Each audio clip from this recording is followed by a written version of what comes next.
stitches locked. Touch the blue with this block, flipping right side up, upside down. And of course we have these star shapes in between. So what I'm doing right now is I'm going through, and you're sometimes going to have to retravel a ditch. It's part of the reason I like to use the invisible thread. Slide up now.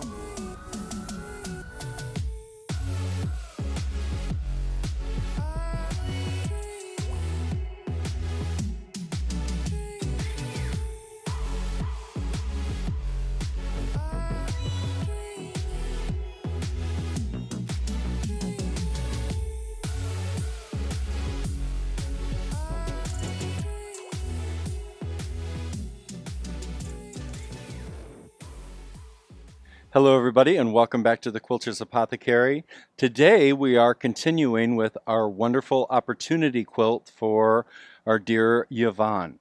Now remember, we started this particular quilt when we did our ditching tutorial, how we started that when we had Amber helping us, and now we're moving into what I'm going to do in the border, as well as a few of the things that I'm going to do on the inner section of the body of the quilt as I move my way through it. So let's go down to the quilt and let me show you my process. So our next part, as I've been working through the ditch work, is I want to go ahead and I want to finish this top border. So what I've decided is I am going to consider the flying geese on both sides. And I'm going to do something separate in that section of the corners. What I'm going to focus on for a bit here is this center part. I'm actually going to do pinstripe piano keys. I think it'll go well with what's going on here without being too much. Again, they don't want too much, but they want something that's going to make this an excellent opportunity quilt. So with this particular thing, I'm going to measure from the nose here where the piecing starts to over here. So the in-between where the flying geese are, and that is 56 inches. Half of 56 is going to be 28. And so I'm going to go up here, I'm going to locate my 28, and I am going to use my Marks Be Gone blue and put a mark. Now I had already put one, and I'm going to put a plus that's the one, and I was off just about 1/8 of an inch when I did my pre-look at what I had here. The next thing that I want to do, and what I'd like to do is to kind of get a close-up over here of this, is I have here, if we can get this corner part right here, the whole corner. So with this corner part, what I'm going to do is I'm going to make this one full section. This is already ditched, and what I'm going to do is I'm going to put filler around everything so that the geese and the star in the corner pop out and give it that dimension. And then what I realize is I'm going to come over here, I'm going to go about 1 inch out, and I'm going to go ahead and put a line there. So this line right here over, let me get my ruler in place,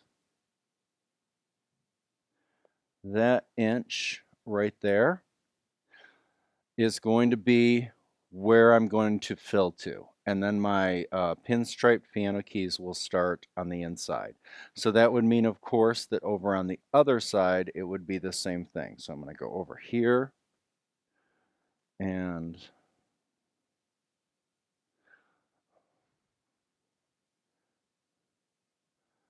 line that up. Line this up. I'm going to go 1 inch, put a measurement. One thing that I want you to notice that I'm doing is my measurements from this point forward, all of my blue Marks Be Gone marks as I mark my piano key is going to start about 1/2 inch up from the blue itself. So that way when I go to use my blue line eraser, I'm not going to get wet this to have it bleed into the white section. So I'm going to stay a little ways away from that with my blue line. Using the ditch ruler, I can line up to the line that goes up to the 1/2 inch before there, and I'll be just fine when I'm doing those piano keys. So now the next thing that I want to do, so we had said that I had 58 inches between. I've deducted 2 inches, which makes it 56. And what I want to find is I can either go inch piano keys or I can divide that. So let me grab my calculator.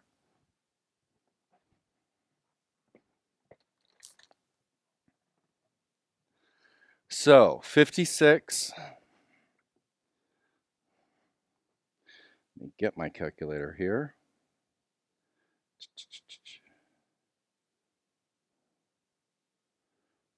And I have not prefigured this out. So calculator, okay, there it is.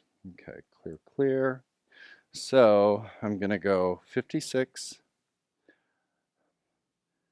divided by, I'm going to do 1.5. I want to see if I can do 1.5 inch. So an inch and a half does not give me an even number. So that's not going to work. So I can do one of two things. I know that 2 inches will work. I also know that 1 inch will work. So I think what I'm going to go ahead and do is I'm going to use the 2-inch measurement for the piano key. One of the good things about that is that also this inner border is 2 inches. There are a lot of things in here that are actually 2-inch measurements. So that 2-inch measurement that I'm going to use for the piano keys is actually going to marry to a lot of the things that are already in there. So I'm going to go ahead now, and what I'm going to do is, and actually I don't need this tape measure anymore for the moment. I'm going to grab this ruler. I'm going to take off my tape.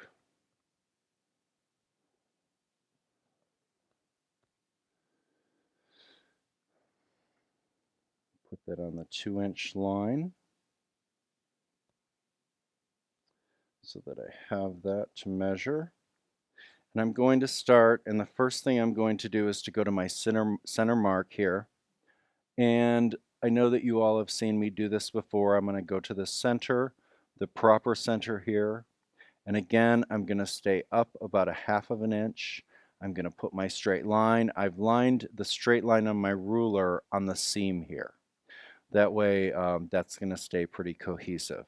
Now, the next thing I'm going to do is I'm going to work my way with the 2 inches from the end in.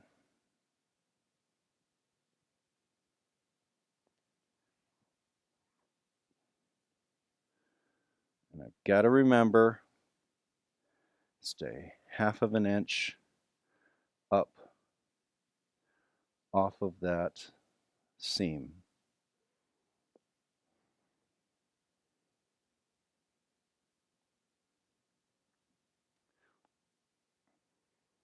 And again, the reason that I'm staying 1/2 inch up is in case this batik has not been pre-washed or it has any bleed left to it, it's not going to bleed when I use my blue line eraser to get rid of the marks be gone.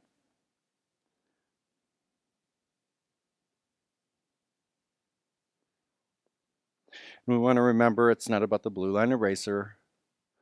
Using water would do that too. I don't dunk quilts. I certainly don't dunk customer quilts. If they want to do it, they can do it, but I'm not going to do that. The blue line eraser will take care of those blue marks.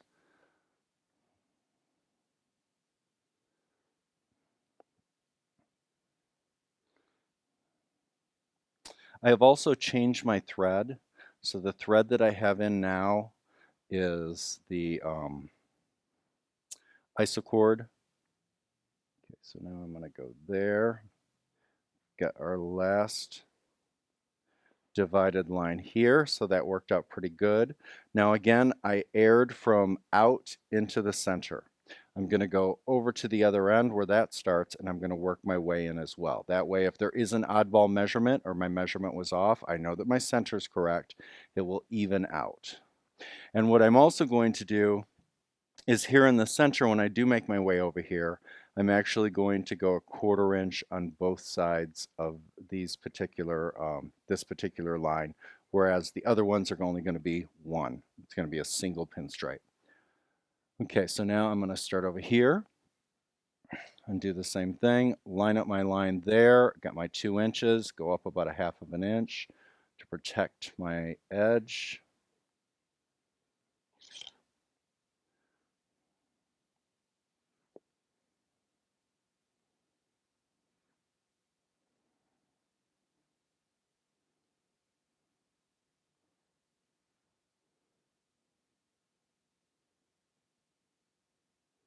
Work my way to the center.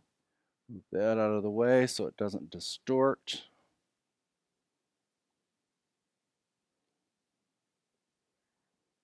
And I have my machine light off for a bit because we can get some burn on the white fabric.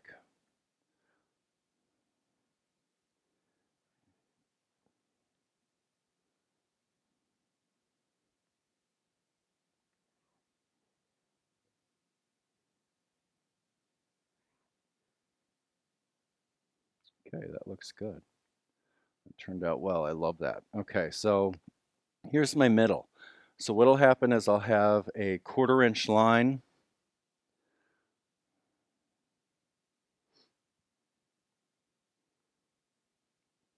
Do I want 1/4 or do I want 1/2? I think in the middle I'm going to do 1/2. 1/2,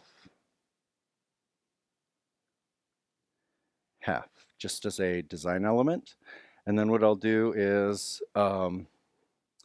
this way I will go and do a 1/4 inch pinstripe from left to right. And from right to left, I'll do a 1/4 as well. Now, because my ruler is going to be, because I'm right-handed on this side of my machine, I won't put my 1/4 inch marks here. I can just use my 1/4 inch hopping foot as a guide. But on these sides, on this side, what I will do is I will definitely go ahead and pre-mark my 1/4 inch line.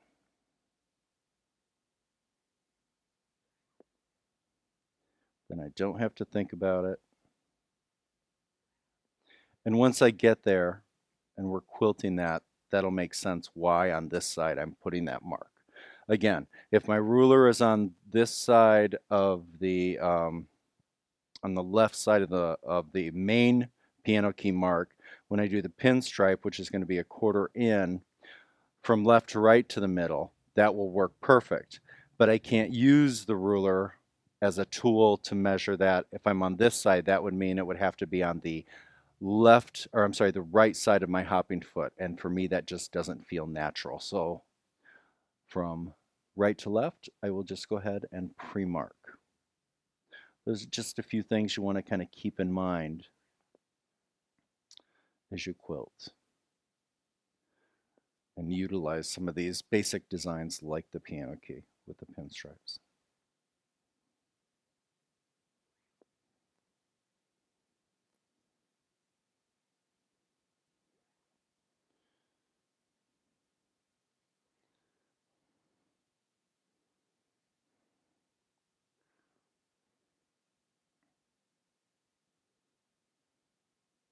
Okay, so now we have that marked. I'm going to go ahead and I've changed my thread. We're going to go ahead and we're going to start stitching that. Now what I'm going to do is on the back of my ditch ruler, I'm going to put a little bit of the adhesive, whatever kind you like to use. I like to use either the Handy Grip, my 620 spray, which I have some left, but I know it's not available anymore, or the Ruler Magic. And I'm going to go ahead and use my 620 spray.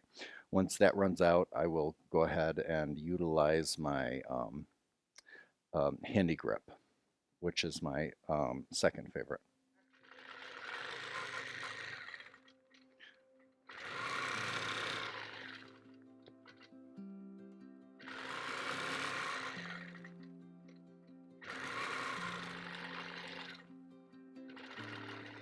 And again, you'll notice as I'm going from left to right until I get to the middle, my ruler is on the left side of the hopping foot. Therefore, I don't have to have that line marked for the beadboard work or the pinstriping, because I can use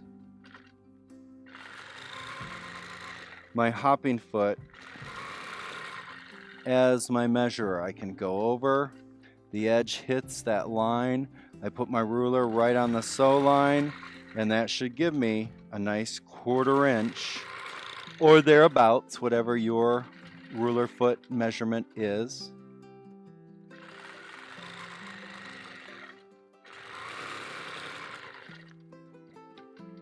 If it's 3/8, then it's 3/8. And that's something that's pretty much universal. That's something that you actually check. So when you check it, what do? Well, you would actually make a line, and then very simply, you could do this on a piece of practice fabric, or as you're doing your first sew with something, a design like this, line that up. You've got your ruler foot there. Make sure you're not shoving it so hard that the ruler foot is being moved out of the way, and then you would simply take just a measurer, and you want to measure that. And if it's a 1/4 inch, then you remember that when you mark your other way in, that would be a 1/4 inch. If it's 3/8, you would then know to mark it 3/8, so that it stays consistent with what you have. And that's called knowing your machine. And parts of your machine, like the hopping foot, as well as other parts, are the parts that you need to know. Your ruler foot, you need to know, is it a perfect 1/4 inch or is it not? Some machines don't have a perfect 1/4 inch. I know that with my Nova, it's not a perfect 1/4 inch with that new hopping foot, the billeted foot. So I have to be aware of that when I am making my marks coming the opposite way for that particular machine.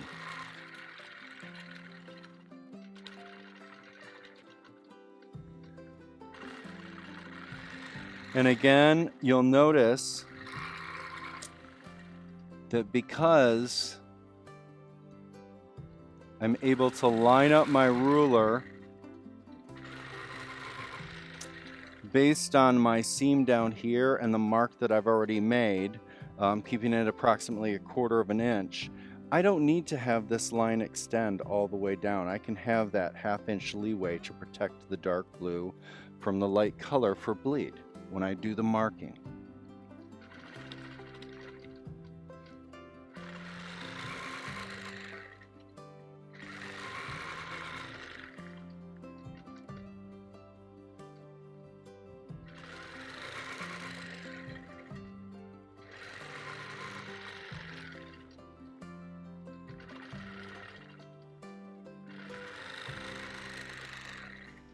Now, I am to the center, and so now I do my last pinstripe.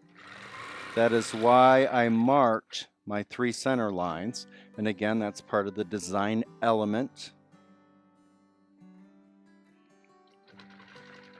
If we err from left to right, right to left to the center, then we can utilize those 3 lines if they're not exactly 2 inches to the center as a design element, and that will negate the perfectionism rule, and it will look like a design element because it is. We've made it a design element. So now I'm there, I have the 3. Now I could come back if I wanted to take this a step further. Once I get these beadboards quilted, I could come back and fill in the beadboard with pebbles or something. With this particular quilt, that's not going to make it any better or worse than what it would be, so I won't be doing that. And now, of course,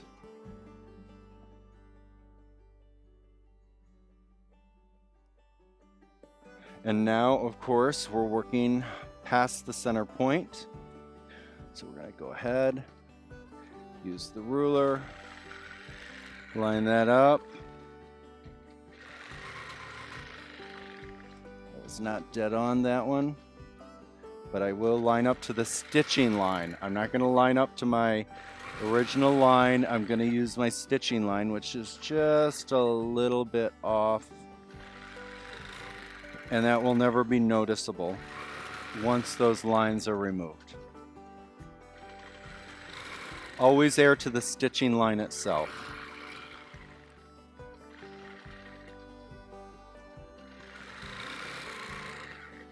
And I'm simply going to go ahead and work my way all the way over. And you can see here how, as I come up now, I've marked both of these because there would have been no way for me to have located the 1/4 inch this way using the ruler on the left side of my hopping foot.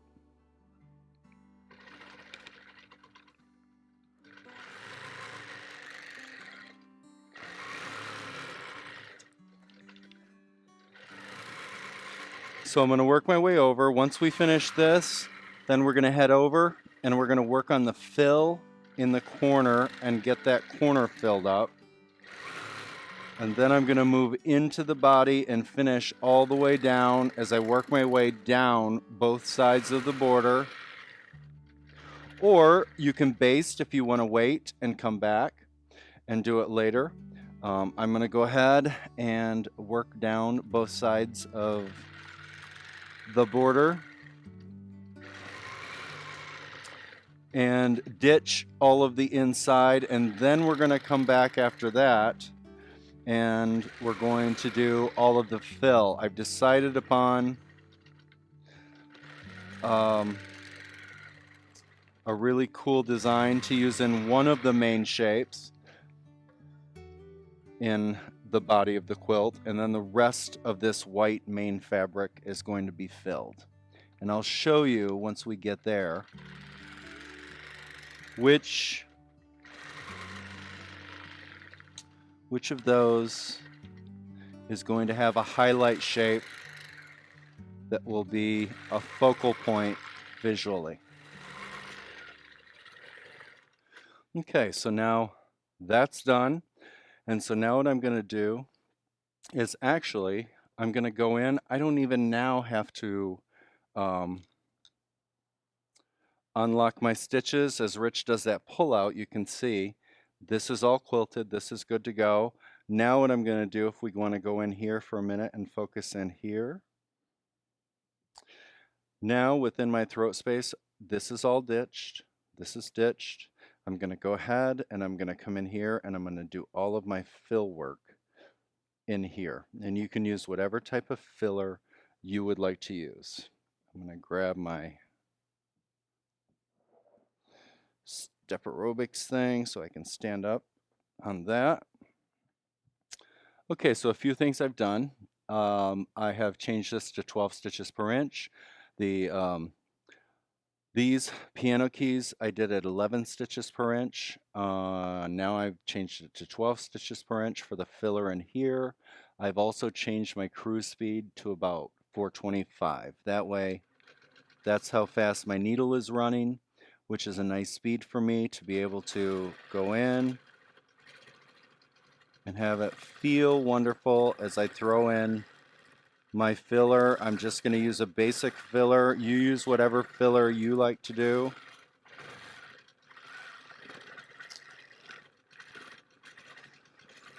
We're getting ready to do a filler series down the road here.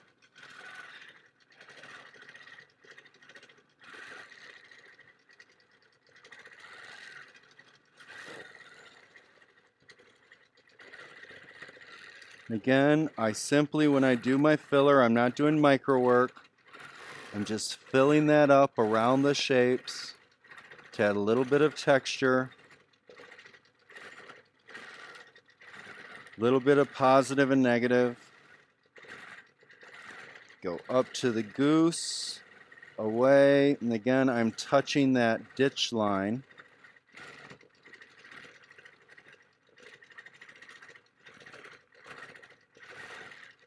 And so my path of travel here is going to be going along here. Mr. Ritchie, if you can move the camera with my finger. I'm going to go along here, I'm going to fill all this, and then I'm going to come up here, and I'm going to head back and fill out the top portion. I'll travel then the upper edge all the way over to the edge here. I'll fill around the star, and then I will head down as much as I can within this throat space and repeat the same thing all the way down with my filler.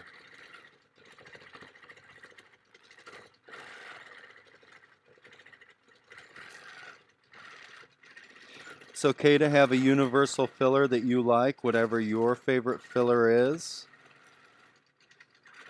Mine happens to be swirls and feathers. And for me, that works great. Okay, so now I've got that done all the way down. And next step. So the next step that I want to focus on for a bit is right here, these spots right here. So here, here, and these are kind of the edge of the border where it goes to the first inner border. And this is the oddball shape of the light color all the way around the quilt. The rest of it, this is all small sections that'll all get filler. But I think I want to put just a little bit of a highlight, kind of an accent in there. So what I want to do is I'm going to measure from tip to tip, which is 4 inches. I'm going to locate the center right there, just like that. I'm going to line that up, keep it straight. I'm going to give myself a mark. I'm not going all the way down. I am then going to use my diamond shape, and I'm going to line up. I found the right size. I like the way that that fills in. I didn't want to go any bigger because one bigger would have touched the edge of the stars. I wanted to leave a little space because I'm going to fill around this, and I'm going to put a design in here, probably a lotus, and then this will be my negative space. It'll be a highlight space. So I'm going to line this up. This gets lined up right in the center. That way I know that it's center.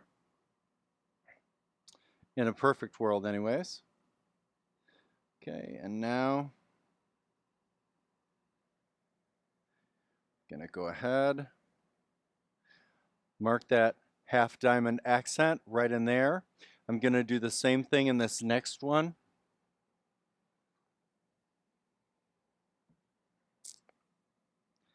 I've already got my center dot there. Line that up. Give myself my mark. Go in here. Go right to the halfway mark. Now, if I were only going to go a third of the way up, I would have put a piece of red tape exactly to where I would go. That way I would know that's where I take it to. And that's kind of my guide. But I'm going to go right to the halfway mark. And I want to make sure that my tip lines up with that mark.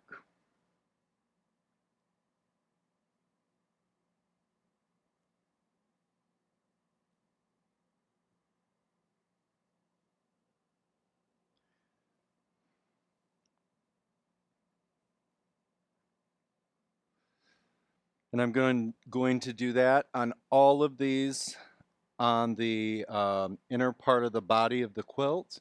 And then I'm going to go ahead and I'm going to quilt these 2 lines. And then I'm going to put the design on the inside here. I'm not going to do the filler. And then I'm going to go ahead and roll the quilt and start working my ditch work down the quilt. Okay, so now I've got that marked, got my stitches locked. I'm going to go ahead, do my outer,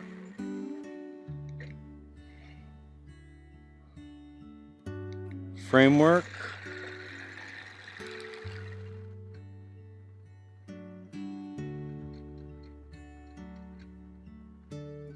do the inner, .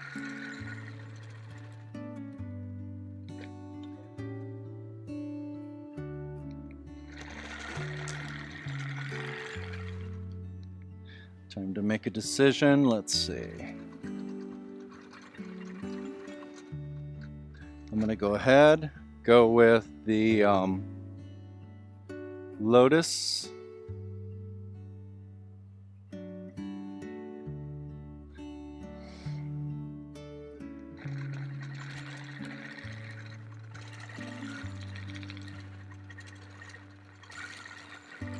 Double bump, curve around.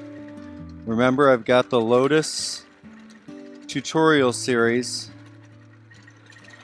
up here.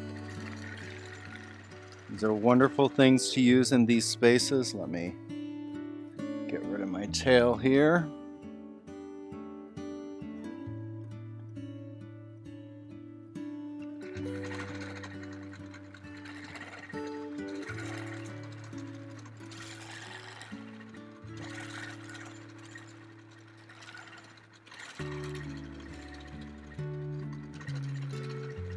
Down in, double bump, curve around.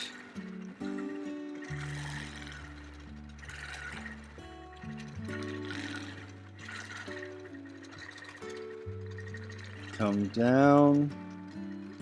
And then that's going to be it for that. I'm going to continue doing this design in all of these triangles, and then I'm going to continue doing my ditch work down the quilt. During our next episode, what we'll talk about is how I use a curve that doesn't actually match to do the curves, and we'll show a little bit more ditching and kind of my process as I work my way down and around and through.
Okay, so I think that that's enough to fill our brains with this segment. And we will, next time, as I said, go over the next step for this quilt. As always, thank you so much for spending our time with us, and also for trusting us to give you a few ideas on what to do with your wonderful quilts. And know you're loved. And as always, take care of yourself, take care of each other. We'll see you all down the road. Goodbye, everybody.